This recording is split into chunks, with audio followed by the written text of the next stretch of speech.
আপনি অনুভব করতে পারছেন আপনার বাড়িতে নেগেটিভ শক্তি বেড়ে গেছে। যেই কাজটি করতে যাচ্ছেন কোনো না কোনো বাধার সৃষ্টি হচ্ছে। এছাড়া মাঝে মধ্যেই নজর দোষ লেগে যাচ্ছে।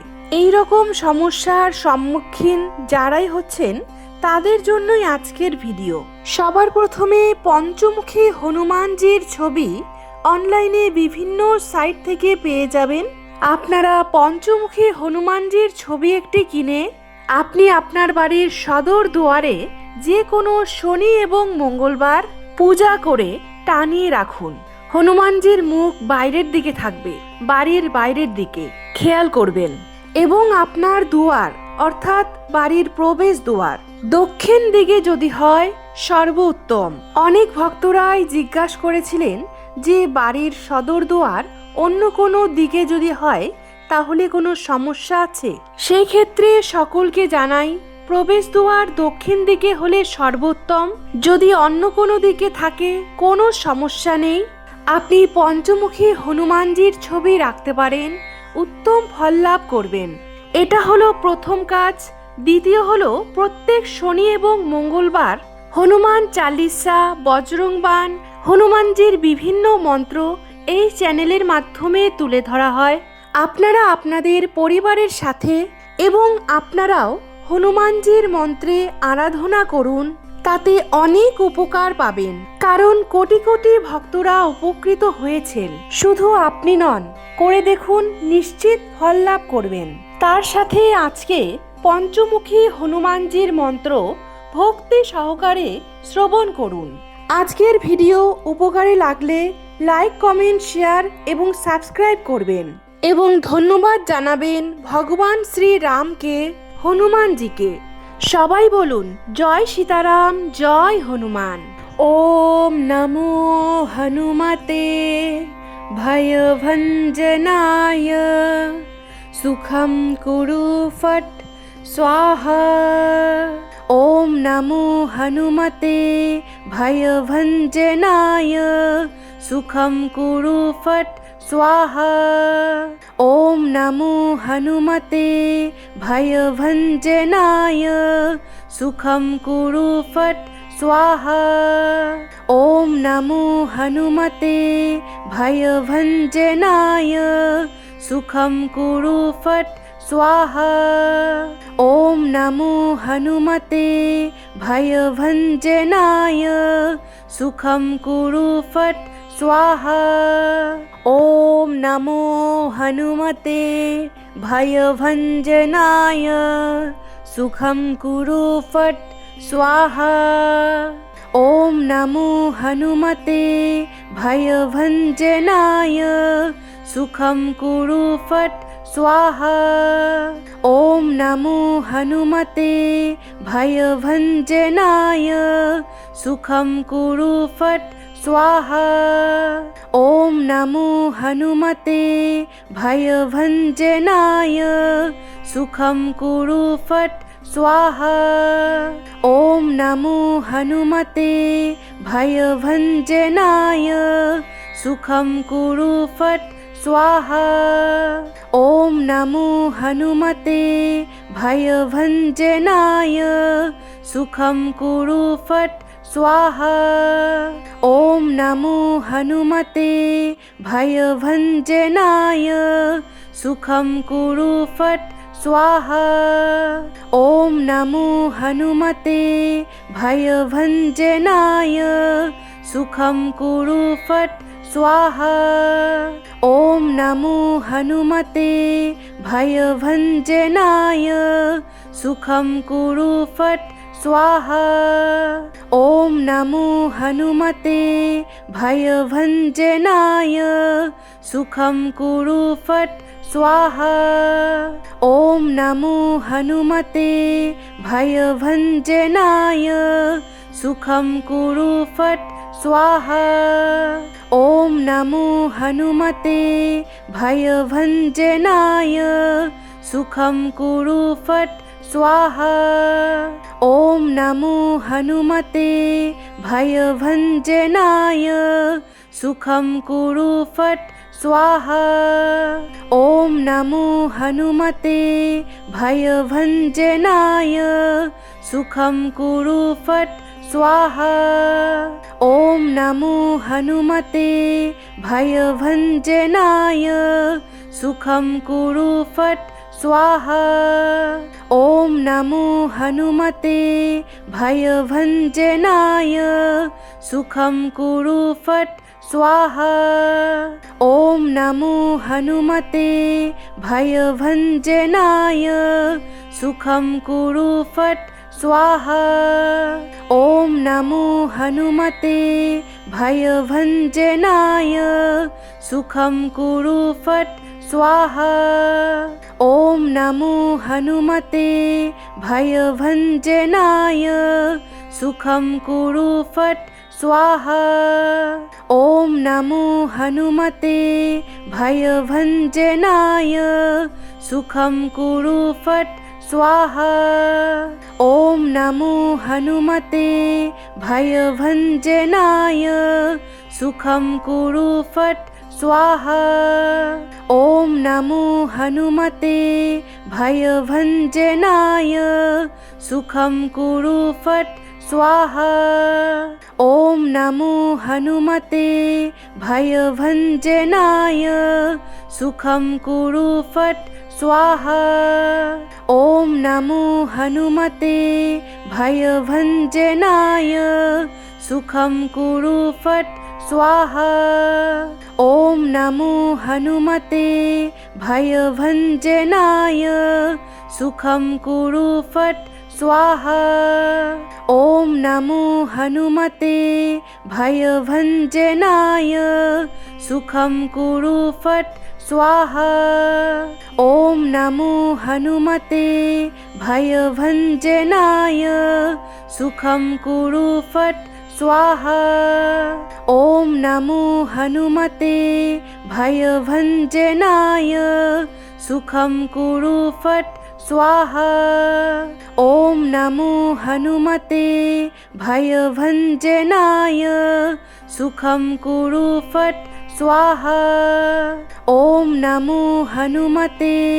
भयभञ्जनाय सुखं कुरु फट् स्वाहा। ॐ नमो हनुमते भयभञ्जनाय सुखं कुरु फट् स्वाहा। ॐ नमो हनुमते भयभञ्जनाय सुखं कुरु फट् स्वाहा। ॐ नमो हनुमते भयभञ्जनाय सुखं कुरु फट् स्वाहा। ॐ नमो हनुमते भयभञ्जनाय सुखं कुरु फट् स्वाहा। ॐ नमो हनुमते भयभञ्जनाय सुखं कुरु फट् स्वाहा। ॐ नमो हनुमते भयभञ्जनाय सुखं कुरु फट् स्वाहा। ॐ नमो हनुमते भयभञ्जनाय सुखं कुरु फट् स्वाहा। ॐ नमो हनुमते भयभञ्जनाय सुखं कुरु फट् स्वाहा। ॐ नमो हनुमते भयभञ्जनाय सुखं कुरु फट् स्वाहा। ॐ नमो हनुमते भयभञ्जनाय सुखं कुरु फट् स्वाहा। ॐ नमो हनुमते भयभञ्जनाय सुखं कुरु फट् स्वाहा। ॐ नमो हनुमते भयभञ्जनाय सुखं कुरु फट् स्वाहा। ॐ नमो हनुमते भयभञ्जनाय सुखं कुरु फट् स्वाहा। ॐ नमो हनुमते भयभञ्जनाय सुखं कुरु फट् स्वाहा। ॐ नमो हनुमते भयभञ्जनाय सुखं कुरु फट् स्वाहा। ॐ नमो हनुमते भयभञ्जनाय सुखं कुरु फट् स्वाहा। ॐ नमो हनुमते भयभञ्जनाय सुखं कुरु फट् स्वाहा। ॐ नमो हनुमते भयभञ्जनाय सुखं कुरु फट् स्वाहा। ॐ नमो हनुमते भयभञ्जनाय सुखं कुरु फट् स्वाहा। ॐ नमो हनुमते भयभञ्जनाय सुखं कुरु फट् स्वाहा। ॐ नमो हनुमते भयभञ्जनाय सुखं कुरु फट् स्वाहा। ॐ नमो हनुमते भयभञ्जनाय सुखं कुरु फट् स्वाहा। ॐ नमो हनुमते भयभञ्जनाय सुखं कुरु फट् स्वाहा। ॐ नमो हनुमते भयभञ्जनाय सुखं कुरु फट् स्वाहा। ॐ नमो हनुमते भयभञ्जनाय सुखं कुरु फट् स्वाहा। ॐ नमो हनुमते भयभञ्जनाय सुखं कुरु फट् स्वाहा। ॐ नमो हनुमते भयभञ्जनाय सुखं कुरु फट् स्वाहा। ॐ नमो हनुमते भयभञ्जनाय सुखं कुरु फट् स्वाहा। ॐ नमो हनुमते भयभञ्जनाय सुखं कुरु फट् स्वाहा। ॐ नमो हनुमते भयभञ्जनाय सुखं कुरु फट् स्वाहा। ॐ नमो हनुमते भयभञ्जनाय सुखं कुरु फट् स्वाहा। ॐ नमो हनुमते भयभञ्जनाय सुखं कुरु फट् स्वाहा। ॐ नमो हनुमते भयभञ्जनाय सुखं कुरु फट् स्वाहा। ॐ नमो हनुमते भयभञ्जनाय सुखं कुरु फट् स्वाहा। ॐ नमो हनुमते भयभञ्जनाय सुखं कुरु फट् स्वाहा। ॐ नमो हनुमते भयभञ्जनाय सुखं कुरु फट् स्वाहा। ॐ नमो हनुमते भयभञ्जनाय सुखं कुरु फट् स्वाहा। ॐ नमो हनुमते भयभञ्जनाय सुखं कुरु फट् स्वाहा। ॐ नमो हनुमते भयभञ्जनाय सुखं कुरु फट् स्वाहा। ॐ नमो हनुमते भयभञ्जनाय सुखं कुरु फट् स्वाहा। ॐ नमो हनुमते भयभञ्जनाय सुखं कुरु फट् स्वाहा। ॐ नमो हनुमते भयभञ्जनाय सुखं कुरु फट् स्वाहा। ॐ नमो हनुमते भयभञ्जनाय सुखं कुरु फट् स्वाहा। ॐ नमो हनुमते भयभञ्जनाय सुखं कुरु फट् स्वाहा। ॐ नमो हनुमते भयभञ्जनाय सुखं कुरु फट् स्वाहा। ॐ नमो हनुमते भयभञ्जनाय सुखं कुरु फट् स्वाहा। ॐ नमो हनुमते भयभञ्जनाय सुखं कुरु फट् स्वाहा। ॐ नमो हनुमते भयभञ्जनाय सुखं कुरु फट् स्वाहा। ॐ नमो हनुमते भयभञ्जनाय सुखं कुरु फट् स्वाहा। ॐ नमो हनुमते भयभञ्जनाय सुखं कुरु फट् स्वाहा। ॐ नमो हनुमते भयभञ्जनाय सुखं कुरु फट् स्वाहा। ॐ नमो हनुमते भयभञ्जनाय सुखं कुरु फट् स्वाहा। ॐ नमो हनुमते भयभञ्जनाय सुखं कुरु फट् स्वाहा। ॐ नमो हनुमते भयभञ्जनाय सुखं कुरु फट् स्वाहा। ॐ नमो हनुमते भयभञ्जनाय सुखं कुरु फट् स्वाहा। ॐ नमो हनुमते भयभञ्जनाय सुखं कुरु फट् स्वाहा। ॐ नमो हनुमते भयभञ्जनाय सुखं कुरु फट् स्वाहा। ॐ नमो हनुमते भयभञ्जनाय सुखं कुरु फट् स्वाहा। ॐ नमो हनुमते भयभञ्जनाय सुखं कुरु फट् स्वाहा। ॐ नमो हनुमते भयभञ्जनाय सुखं कुरु फट् स्वाहा।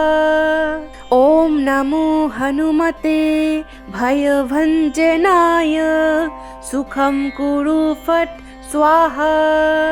ॐ नमो हनुमते भयभञ्जनाय सुखं कुरु फट् स्वाहा। ॐ नमो हनुमते भयभञ्जनाय सुखं कुरु फट् स्वाहा। ॐ नमो हनुमते भयभञ्जनाय सुखं कुरु फट् स्वाहा। ॐ नमो हनुमते भयभञ्जनाय सुखं कुरु फट् स्वाहा। ॐ नमो हनुमते भयभञ्जनाय सुखं कुरु फट् स्वाहा। ॐ नमो हनुमते भयभञ्जनाय सुखं कुरु फट् स्वाहा। ॐ नमो हनुमते भयभञ्जनाय सुखं कुरु फट् स्वाहा। ॐ नमो हनुमते भयभञ्जनाय सुखं कुरु फट् स्वाहा। ॐ नमो हनुमते भयभञ्जनाय सुखं कुरु फट् स्वाहा। ॐ नमो हनुमते भयभञ्जनाय सुखं कुरु फट् स्वाहा। ॐ नमो हनुमते भयभञ्जनाय सुखं कुरु फट् स्वाहा। ॐ नमो हनुमते भयभञ्जनाय सुखं कुरु फट् स्वाहा।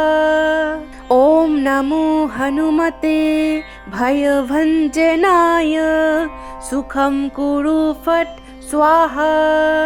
ॐ नमो हनुमते भयभञ्जनाय सुखं कुरु फट् स्वाहा। ॐ नमो हनुमते भयभञ्जनाय सुखं कुरु फट् स्वाहा। ॐ नमो हनुमते भयभञ्जनाय सुखं कुरु फट् स्वाहा। ॐ नमो हनुमते भयभञ्जनाय सुखं कुरु फट् स्वाहा। ॐ नमो हनुमते भयभञ्जनाय सुखं कुरु फट् स्वाहा। ॐ नमो हनुमते भयभञ्जनाय सुखं कुरु फट् स्वाहा। ॐ नमो हनुमते भयभञ्जनाय सुखं कुरु फट् स्वाहा। ॐ नमो हनुमते भयभञ्जनाय सुखं कुरु फट् स्वाहा।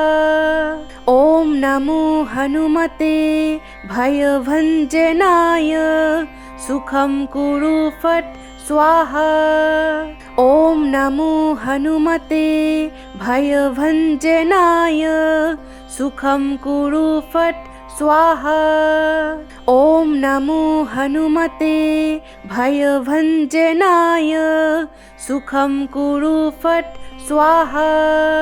ॐ नमो हनुमते भयभञ्जनाय सुखं कुरु फट् स्वाहा। ॐ नमो हनुमते भयभञ्जनाय सुखं कुरु फट् स्वाहा। ॐ नमो हनुमते भयभञ्जनाय सुखं कुरु फट् स्वाहा। ॐ नमो हनुमते भयभञ्जनाय सुखं कुरु फट् स्वाहा। ॐ नमो हनुमते भयभञ्जनाय सुखं कुरु फट् स्वाहा। ॐ नमो हनुमते भयभञ्जनाय सुखं कुरु फट् स्वाहा। ॐ नमो हनुमते भयभञ्जनाय सुखं कुरु फट् स्वाहा। ॐ नमो हनुमते भयभञ्जनाय सुखं कुरु फट् स्वाहा। ॐ नमो हनुमते भयभञ्जनाय सुखं कुरु फट् स्वाहा। ॐ नमो हनुमते भयभञ्जनाय सुखं कुरु फट् स्वाहा। ॐ नमो हनुमते भयभञ्जनाय सुखं कुरु फट् स्वाहा।